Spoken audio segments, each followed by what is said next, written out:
Orang yang cuma nyari kenikmatan itu takut mati. Oh. Atau orang yang tadi ya termasuk nyari kenikmatan pengennya banyak aja. Udah aku ikut orang banyak. Bisa takut mati tuh biasanya. Karena dia gak mikir apapun. Dia cuma mikir untuk diri dia kan pleasure kan. Oke. Herd immunity kan dia gak mau berbeda. Dia gak mau dianggap aneh. Dia gak mau dianggap sesuatu yang kayak nerd dan segala macam. Nah tapi kalau dia meningkat kepada passion. Dia meningkat pada dia udah ngerti diri dia. Dia mulai berbuat untuk orang lain. Dia berpindah dari takut mati menjadi tidak takut mati. Nah, itu ketika dia sudah melakukan karena passion.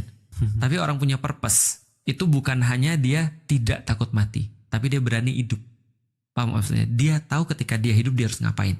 Karena dia udah tahu ujung-ujungnya bakal mati. Wow. Dan dia siap nukar hidup dia untuk sesuatu.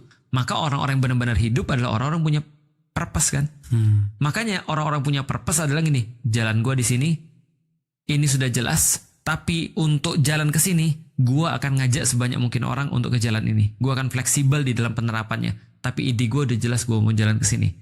Kalau lu mau ikut, alhamdulillah. Kalau lu nggak mau ikut, gua tetap jalan di sini. Dan kalaupun jalan gua ke sini, ini membuat gua harus kehilangan nyawa, gua nggak ada masalah. Itu mental Nabi Ibrahim. Bukan berarti dia nggak mau hidup, bukan. Dia mau hidup dan dia nggak takut mati karena dia tahu purpose-nya apa. Nah, zaman sekarang kenapa itu menjadi sulit? Karena kita tidak jelas maunya apa. Makanya semua jadi menakutkan bagi kita kan. Tapi kalau semua udah jelas maunya apa, itu mah sederhana banget. Contoh kayak gini deh.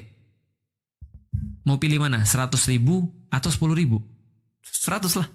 100.000, jelas kan?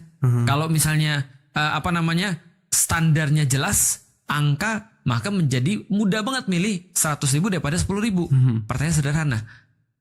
Milih akhirat atau milih dunia? Tergantung. Kalau orang ngerti bahwasanya standarnya seperti orang ngelihat 100.000 dan 10.000 sejelas itu, maka mereka mudah banget milih 100.000. Benar. Aku aja pengen milih akhirat aja. Tapi apakah benar perilaku aku kayak gitu? Benar. Nah, artinya tergantung kejelasan standarnya kan. Oke. Nah, jadi kita itu sebenarnya lagi ngejelasin orang standarnya apa, sehingga orang tuh berubah dari hard mentality menjadi truth mentality. Wow. Gitu. Jadi tidak mengikuti yang banyak. Oke. Tapi mengikuti yang benar. Oke. Gitu. Oke.